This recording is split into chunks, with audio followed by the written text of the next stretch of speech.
Hi, how are you guys doing today? But we're gonna go through a quick safety presentation for you all before you eat. We're not doing this to scare anybody or have you feel like things are unsafe. It's a very safe area to live in. But the reality is that there's crimes around us that surround us that could leak into Hoffman Estates. And cybercrime is huge. Cybercrime is really big. We get and he'll explain what it is, the gypsy scams, a lot of times in the spring. So we have a lot of stuff that we just want to be aware of, right, to keep us safer, because a lot of it is just being aware and being vigilant. So that's what we're here to do today, is just do a quick safety presentation. It'll be about 15 minutes long. Then we'll open it up for any questions that you guys have. Any questions about anything you can ask. Traffic questions, we don't care, anything you want to ask. So I just want to introduce Officer Matt Park. He is our community resource guy. So I couldn't think of what you were. So he interacts a lot with the community, and then we have Sergeant Dan Donahue, which is his boss essentially. So, and you all met Oakley, our community resource dog, earlier, and Deputy Chief Benning. So they're a great resource to have as well for us. So I'm going to get started with Officer Matt Park, if you want to lead us off. Thank you so much for having us here today. Thank you so much for that introduction. Let's start off with our property real quick, all right?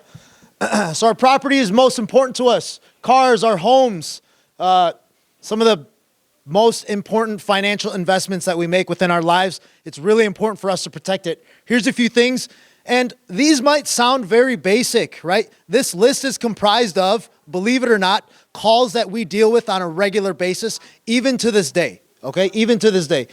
First and foremost, lock your doors, even if you're just leaving for a few minutes. The days of leaving your door open and having your neighbors come and go, unfortunately, are gone, right? Someone mentioned it earlier. I'm very suspicious of people who I don't know. Right? 100%. I completely agree. It's unfortunate, but I do know who my friends are. I'm sure it's the same for you guys at home, right, or in your neighborhoods. Even people you don't know, right? That's right. That's right. Well, we'll touch on that later. I got a good segue into that. Lock and secure your doors and windows when you are alone or asleep, right? We are notorious, especially in the summertime, cracking a window, leaving it open. I have screen doors on my front and back door. I love to leave them open because I love the breeze. But if I leave it open and I fall asleep, it does me no good. There's been many of stories or instances where people just kind of making their way. Criminals are very brazen. They'll go out of their way and do things like that because they enjoy the risk and it allows them. Yes? Do not let strangers inside of your home under any circumstance. I can go to Walmart right now. I can buy an orange safety vest. I could buy a hard hat for $12 and I could say I'm from ComEd. Would you know any difference? Realistically, no. I could print out a badge and I could walk in and say, hey, I got to check your water meter, right? There's a specific scam related to that, so we'll cover that a little bit later. Here's a big thing that the police department offers to our citizens. Please arrange vacation checks with your police department. So by a show of hands, who did not know we offer this service? Who did not know? Fantastic. Okay, now you do. Please pass this information along. So a vacation check, let's say you're going away for a week or two. You're going to be in Florida or California, whatever the case is. You can call our front desk and you can arrange a vacation check. That's all you ask for. Hey, I'm going to be gone. I just want to put my house on the list. And you can give it as much detail or as little detail as you want. I'm going to have 2 lights on my second floor. I have a gray minivan parked in the driveway, whatever the case is. You can, again, as much or as little detail. We're going to be gone from this day to that day. That information gets logged into our system. It gets passed along to our day shifters and night shifters. I'll get to you in 1 second. I'm sorry? Same. You got to double check with your association, but we could be able to do that, right? But leaving those details, that information gets passed along to our patrol officers and day shift, night shift. It gets passed along during roll call, and then they can kind of make a visit as they go throughout their shift, right? I do that where I live, and oftentimes I have like a doorbell cameras around my home, and I'll see officers get out. I live in Algonquin. So I'll see officers get out, and this is what I did when I worked patrol. This is what I see our own officers do. That we'll get out, we'll walk around your house, we'll check for any broken windows, kicked in doors. Maybe you don't have an alarm system to kind of know if someone was trying to break and enter into your home, things like that. Or, especially in wintertime, it's good for us to be able to check for pipes, right? We don't know if a pipe broke, right? So if an officer hears that or sees that, we can contact the village, public works, fire department. We can take care of it even while you're away. Someone just asked for that vacation check courtesy phone number. It's just our front desk. It's just our front desk.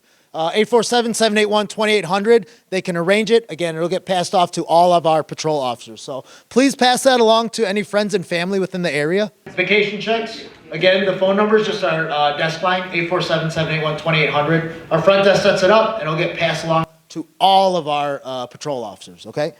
Doesn't cost anything. It takes 2 minutes to set up. So here's another big tip, especially for our own vehicles, right? Purses, I would say even for like your shopping carts. Please place items out of sight at home or within your vehicle, things that are important to you, right? Don't leave your purses or your bags or wallets on the passenger seat. Yes, it's accessible for us to reach, but something as simple as driving around in the summertime, if I'm a bad guy and I see that window down, I could nab it, I could take off, and you can't follow me in your car, right? I'll jump through the woods and I'll be gone. Things like that unfortunately happen. If I'm parking my vehicle for any sort of extended period of time, I'm going into the store and I decide to take my wallet out and slip it into my pocket, but I leave the rest of my purse there.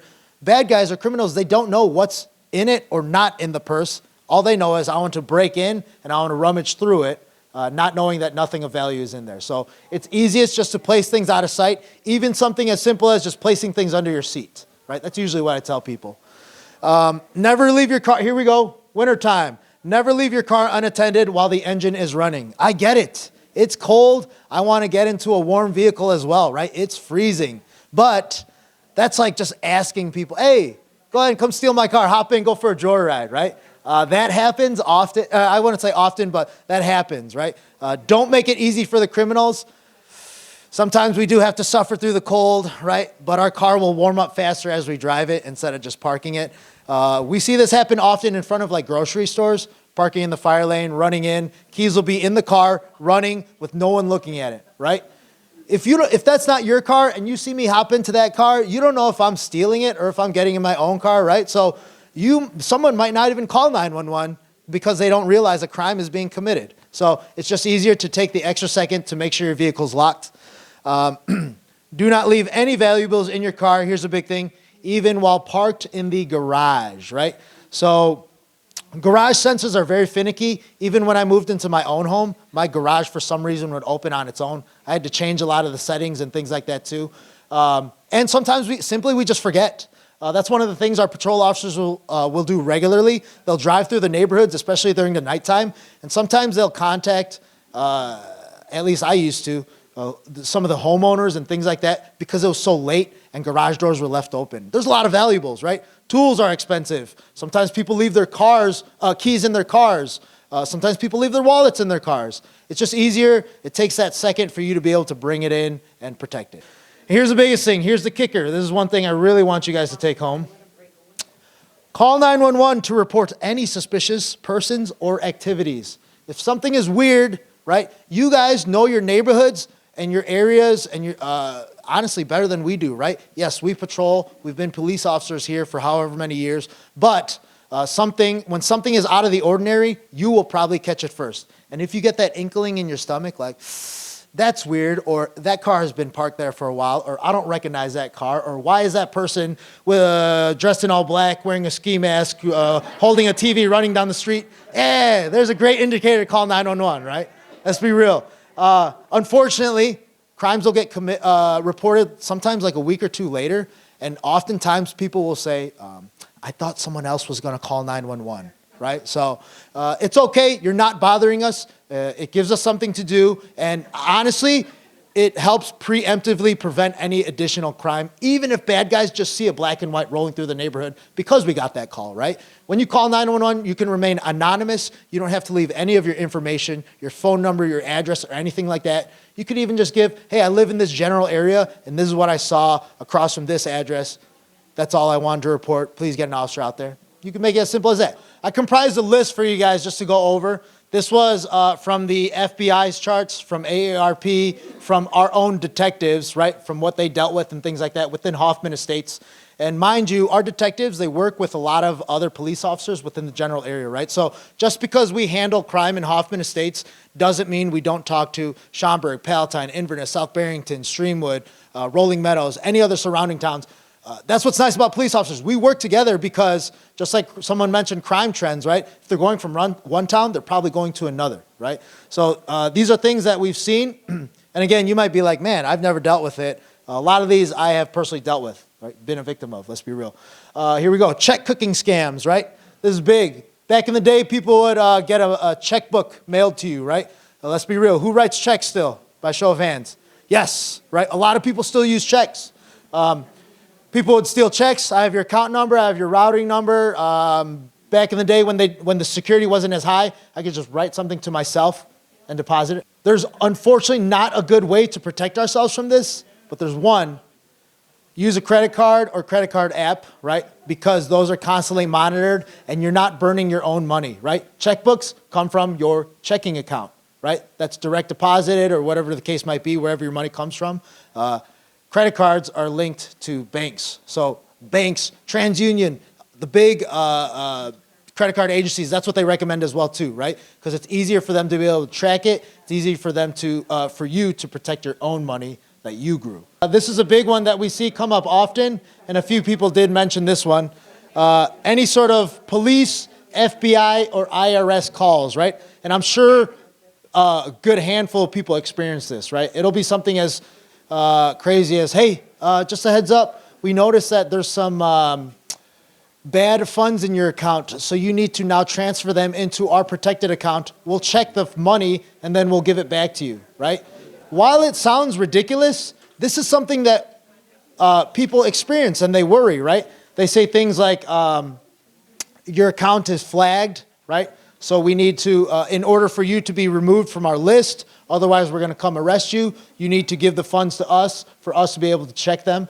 And then exactly, you'll go through that process of transferring funds, they'll check the funds, and obviously by any time, it'll be long gone, right? So again, an easy way, I'm gonna guarantee that the IRS is not gonna call you from some random number or things like that. They're usually good about, I think they primarily send information through mail and things like that as well. So here's a good one. Is Paul in here? I spoke with Paul. There we go.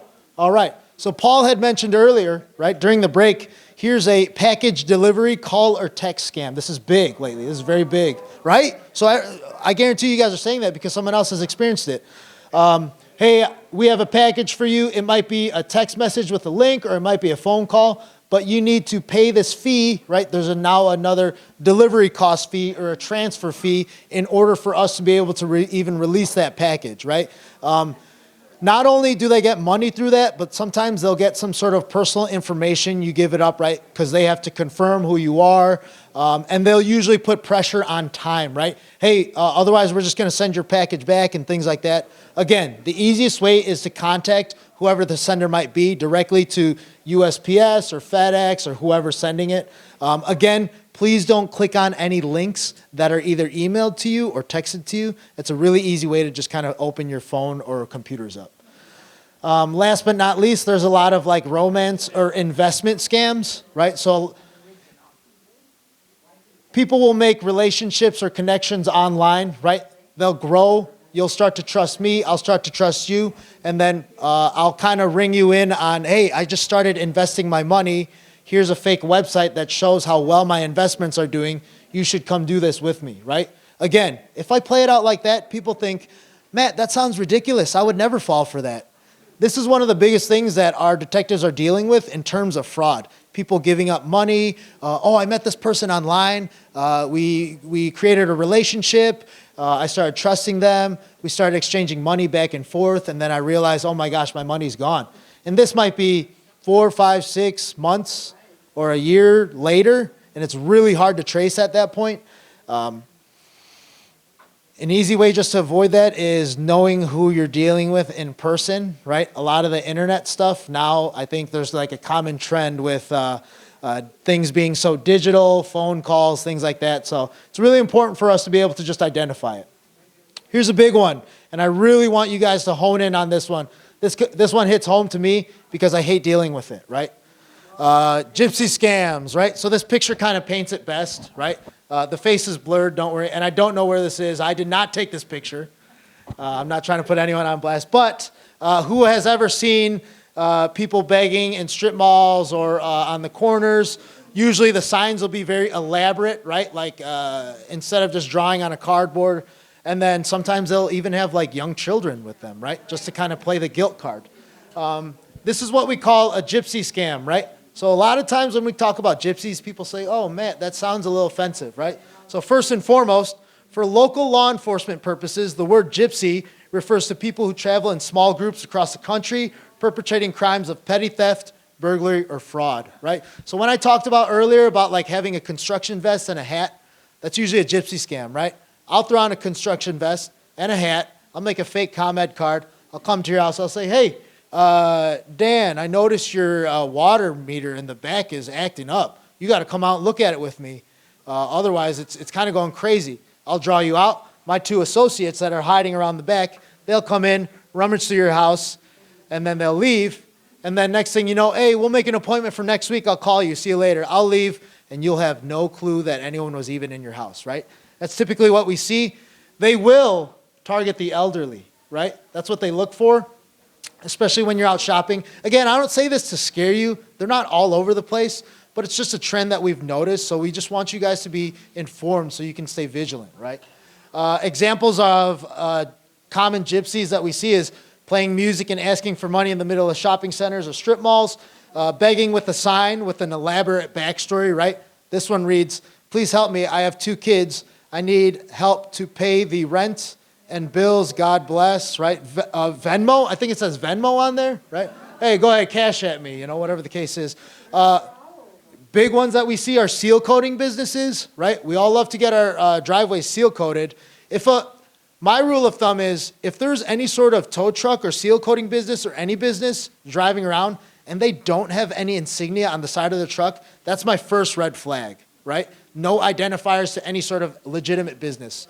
And some door-to-door sales we will see, right? The ones that are aggressive, they're really pushy. I may have a no solicitor sign, and they still come to my door. Like, hey, man, right? Didn't you read the sign? So things to be very weary of. This goes back to please don't let anyone into your house, especially if you don't know who they are.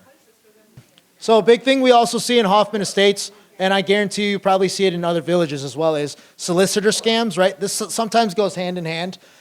Is the solicitor aggressive, or whatever service or product they're soliciting, are they seeking immediate payment, right? Hey, pay me now, I'll be back next week to take care of the gutter cleaning, right? That's an easy no-go, right? And you might think, I'm elderly, I live with myself, whatever the case might be, and they assume that you may not know better. That's why it's very important for us to know this information and pass it along to our friends, because it happens, right? Seal coating actually happened to my parents, so. This is the good thing about the village of Hoffman Estates. Please double check with whatever village you may live with, right? In order for solicitors to be able to solicit in our town, they need to come to the village hall. They receive a solicitor ID, a solicitor permit, and it's also good for us to ask, right, as citizens, for any sort of business ID. Who are you, right? What business are you with? Do you have any sort of ID? No, let me write my name on a crayon and here you go. So this is what's great about it, our village website, right? I think actually our village clerk, Bev Romanoff, set it up. So if you go to our village website and you click on the government tab, right? There's the government tab on the top right. There should be some sort of police drop down. And then under police drop down, there's going to be a lot of, there's going to be a crime alert tab, right? If you go to this crime alert tab, there's a perfect example of what a solicitor ID and a permit looks like. They have to show you this when you ask for it. If they don't, what's a good thing you can do? Say goodbye or call 911, right? Let us take care of it. If you don't want to deal with them and they're being pushy, oh man, honestly, I kind of love to deal with them. Hey, what are you, being a bully? Right? The solicitor IDs are great because our village actually takes pictures of them so you know exactly what they look like. It even has things like height and weight, certain parameters, right? Name, what company they work for, things like that, and then they'll be issued an actual permit, right? I believe the colors of the permits change depending on the time, so. All right, so I'm gonna pass the mic off to Chief Cawley, who's gonna share about our tip line, another great resource that our police department offers. All right, so we have a tip line. A lot of people don't know this, and again, it's available on our website. And if you go to the website, you'll see a spot for the tip line. So you can either call or you can email. Most people email. Just so you know, this is not monitored 24/7. So there's a handful of us that will get that email saying that there's a new tip, or the phone call is monitored by our tactical officers, who again are not working 24/7. So if you need emergency services, please call 911. This is only for, hey, I have a neighbor who moved in. There's a lot of traffic coming in and out through the nights. I feel like there might be some drug activity, or we get things like there's a car that's been parked on the street for 5 days, and I know that's against the ordinance, so can you check it out? And I do monitor these daily. However, like I said, if you would like an officer to come out, please call 911, no matter how small the situation is. But if you would just like to send some information to us, this might be the way to go. And you can remain anonymous. However, just know if you remain anonymous, we can't get back to you and let you know the outcome. So there's things that people tell us that do require an investigation to be initiated, and that takes some time. So then people get frustrated. They're like, well, I haven't seen any change. But if they left their information, we could, A, get more information from them, and ask some more questions, and then B, we will get back to you and let you know the outcome. So I highly recommend that you leave your information. We will never disclose that to a neighbor or somebody that you're complaining about. That will never go back to them from us. Again, call 911 if you don't know what to do. It's really important, and a lot of people ask us, they say, you know, I don't want to call 911 over something stupid, right? Like this is ridiculous. I don't want to call. And the way that it works is our dispatch center will only send a police officer if you call 911. So it could be the most minor thing, but that's how they keep track of where we go, what we're doing, who gets dispatched. So every town works the same way. Please call 911, no matter how minor it is. And then I'm going to turn, this is our neighborhood watch guy, so. Thank you very much, Chief Cawley. So someone had mentioned earlier, I might not know who my neighbor is, or I might not know, I live in a cul-de-sac, I only know like one of the 5 houses or things like that. This is how I would combat that. Neighborhood Watch. Neighborhood Watch program is still thriving. We try to hone it and grow it within Hoffman Estates. I'm very close with my neighbors. Someone asked where I live. Earlier, I live out west in Algonquin. If you ever want to hang out, let me know. So this is a great way for how the community and the police can work together, right? People hear Neighborhood Watch and they think, oh, I don't want to be that nosy neighbor or things like that. First and foremost, the Neighborhood Watch program, right? It unites the community and increases neighborhood cohesion. Why? Because I always try and promote big meetings with neighbors that want to be involved, right? I would say right now I have 2 super aggressive neighborhood watches. One where we call Area 2, that's kind of by like our police department, Illinois Boulevard and things like that. There's a very active group there. And 2, the second one who's very active is Haverford Place out west. They have a great captain, Jerry Simandl, and he really goes out of his way. I think he's an ex-Chicago cop. He really goes out of his way to get the neighbors involved. And he'll say things like, hey, why weren't you at the last meeting? Just call people up. And I'm like, hey, good for you, Jerry, right? Like, he really wants to build that neighborhood cohesion. You only get from it what you put in. So it promotes transparency between the police and the community. And what I mean by that is, a lot of the times, these captains will call me directly and ask, hey, Matt, I noticed there was like a lot of cops at this call last week. What was going on? Is that something we need to be worried about? And more times than none, honestly, it'll just be police officers backing each other up, or sometimes they're bored, so they're all going to the call together, right? If it is something serious, without divulging any specific information, I will let him know, right? That's where the transparency comes up. Now, him and I, right, along with our other neighborhood watch captains, we have a different relationship. We talk regularly, we email regularly. I know him from in person and things like that. If it's a regular citizen calling me, I don't know who they are. It could potentially be a bad guy that's trying to see how far we are on the case, right? So a lot of that information we don't share. That's where the transparency comes from. This also increases surveillance in the community by citizens reporting suspicious activity. It gives people a job to do, right? Oh, I know that Sally lives on that corner and she's one of our block captains. I'm gonna contact her now, right? Because our relationship has formed through the Neighborhood Watch program. And if you're interested, honestly, an easy way is to just contact me, right? My information is posted on the village website. Really easy, Officer Park, P-A-R-K. Biggest things I will say though, if there's no Neighborhood Watch in your area, or realistically if you're not interested in starting one up, please do not hesitate to call 911, even to just speak to an officer. Someone mentioned this, right? I'm being real, right? Someone mentioned this. They were like, hey, what if like water's leaking and I'm not able to turn the valve and things like that? Yeah, we're probably not the ones to be able to handle something like that. But if there's any sort of problem, an officer can probably help point you in the right direction, right?